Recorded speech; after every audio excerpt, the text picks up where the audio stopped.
शर्म करो, शर्म करो, शर्म करो। वेंकटराम हाय हाय हाय हाय हाय, वेंकटराम हाय हाय हाय। रजिस्टर 2 और खतियान के नकल हेतु अभिलेखागार में जमा किए जा रहे फॉर्म 17 के आलोक में अभिलेखागार द्वारा दिए जा रहे पावती रसीद में अभिलेखागार के क्लर्क द्वारा हस्ताक्षर नहीं किए जाने से नाराज किसानों ने मंगलवार को झंडा मैदान में बैठक किया गया। बैठक को संबोधित करते हुए किसान मंच के जिला अध्यक्ष अवधेश कुमार सिंह ने कहा कि किसान मंच को काफी आंदोलन के बाद उपायुक्त अभिलेखागार से रिसीविंग दिलाने पर सहमत हुए, पर अभिलेखागार से रिसीविंग क्लर्क बिना हस्ताक्षर का ही रिसीविंग दे रहा है। उक्त रिसीविंग का कोई मतलब नहीं है।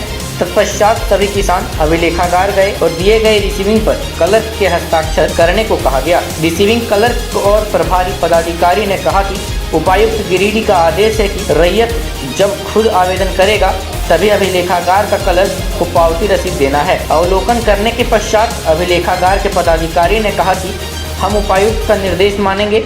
उसके बाद नाराज किसान मंच के सदस्यों ने गिरिडीह उपायुक्त की कार्यशैली के विरोध में शहर में विरोध प्रदर्शन किया। आज के विरोध प्रदर्शन कार्यक्रम में किसान मंच के जिला उपाध्यक्ष ज्योति सोरेन, कार्यकारी अध्यक्ष जोगेश्वर ठाकुर, सचिव विजय सिंह, प्रवक्ता रोहित यादव, नबी अंसारी, अब्बास मियाँ, गोने टुड्डू, दासो मुर्मू समेत काफ़ी संख्या में लोग मौजूद थे।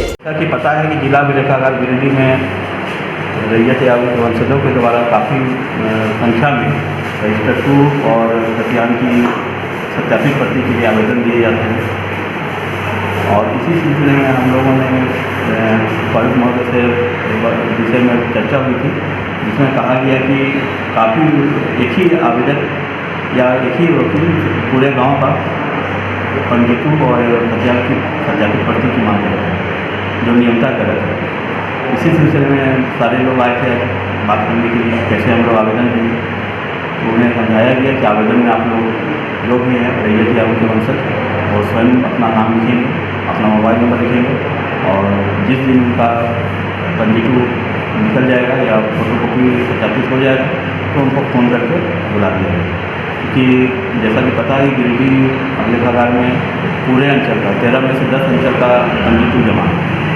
ऐसे में सभी 10 अंचलों के रैयतों को काफ़ी परेशानियों का सामना करना पड़ता है।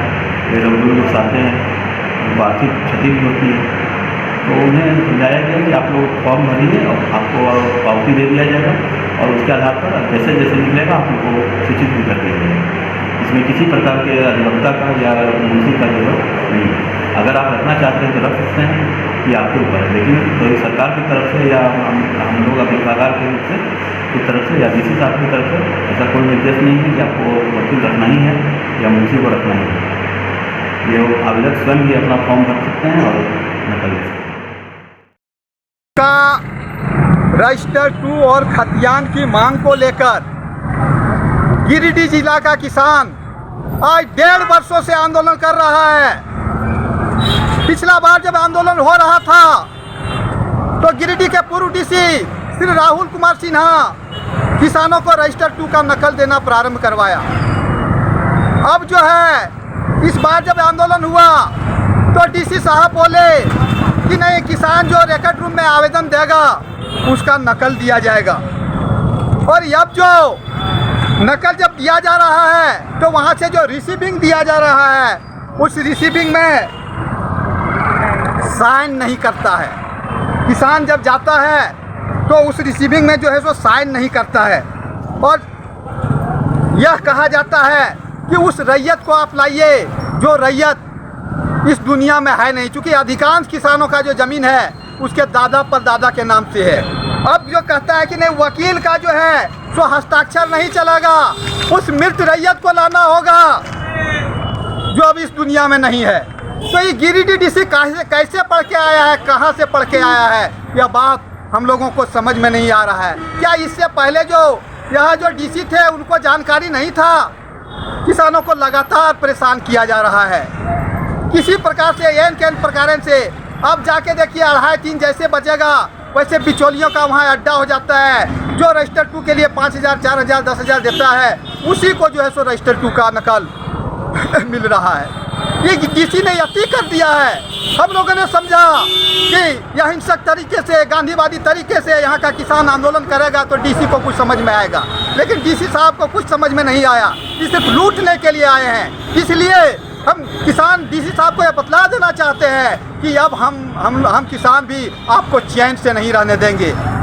और इसी के लिए आज अंतिम बार हम लोग चेतावनी देने के लिए निकले हैं। अब जब होगा तो उग्र आंदोलन होगा और हम लोग न्याय की भी शरण में जाएंगे, न्यायालय की शरण में भी जाएंगे और इनके विरुद्ध भी, इन भ्रष्ट अधिकारियों के विरुद्ध भी हम लोग मुकदमा दायर करेंगे। मुख्यमंत्री से आप लोग शिकायत किए हैं क्या?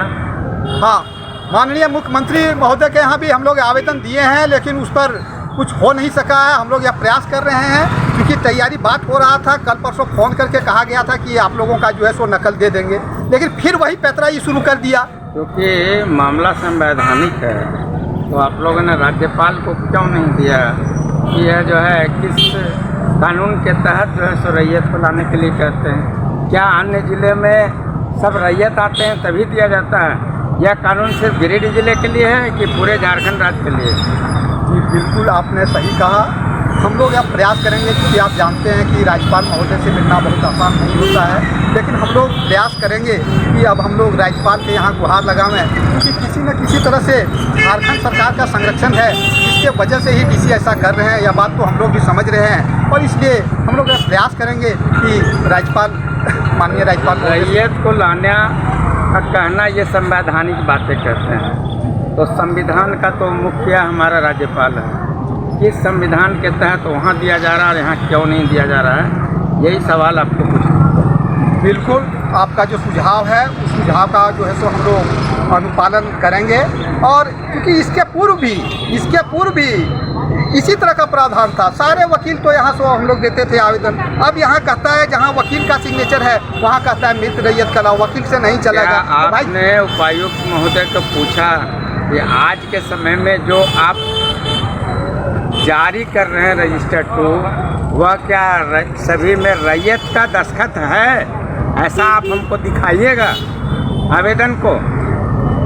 देखिए, उपायुक्त हम लोगों से तभी मिलते हैं जब हम लोगों का आंदोलन होता है। वैसे उपायुक्त यहाँ कई एक बार जाके हम लोग घूम आए हैं और जब गिरफ्तार कर लिया जाता है, 5 लोगों को पुलिस से भर दिया जाता है, 4-5 लोगों को बैठा के, और बड़ा दुख के साथ कहना पड़ता है कि हम ही लोगों में से कुछ विद्वान अधिवक्ताओं को वहाँ ले जाया जाता है। उनसे क्या पूछा जाता है ये तो हम नहीं कर सकते हैं, उनसे क्या राय लिया जाता है और डीसी ये कैसे लागू कर रहे हैं। क्योंकि फॉर्म 17 जो है उसको किसान मंच बनाया है, हम किसान बनाए हैं, ऐसी बात नहीं है। उसमें स्पष्ट देखिए प्रावधान है, signature of applicant is pleader को, वकील को पूरा राइट है कि वो जो है सो आवेदन कर सकता है। पूरा राइट बना हुआ है, ये तो संविधान का बनाया हुआ चीज़ है। और इसमें जो बोर्ड कह रहे हैं LRDC signature of applicant is pleader, तो उसमें फ़ोन नंबर देने बोल रहे हैं। तो उनको पूछे कि यहाँ तो फ़ोन नंबर दिया हुआ कॉलम नहीं है, इसमें तो वकील का सिग्नेचर होना चाहिए। तो उन्होंने कहा कि आप इसमें डीसी साहब से मिल लीजिए और उन्हीं से ये बात पूछिए कि यहाँ क्या लिखा हुआ। मैं डीसी साहब से यही पूछना चाहती हूँ कि फॉर्म 70 में यहाँ नीचे में जो कॉलम 4 के नीचे है signature of applicant is pleader, तो इसमें कौन साइन करेगा? इसमें तो आप कह रहे हैं कि फ़ोन नंबर दीजिए, तब इसमें हमको समझ में किसानों को नहीं आ रहा है। जबकि यहाँ तो हम लोगों का देख रहे हैं कानून के आधार से तो वकील का सिग्नेचर होना चाहिए। तो इसमें हम डीसी साहब से पूछना चाहते हैं, आप अभी कानून बना रहे हैं कि पूर्व से जो कानून बना हुआ है वही कानून है? मैं इतना ही कहूँ।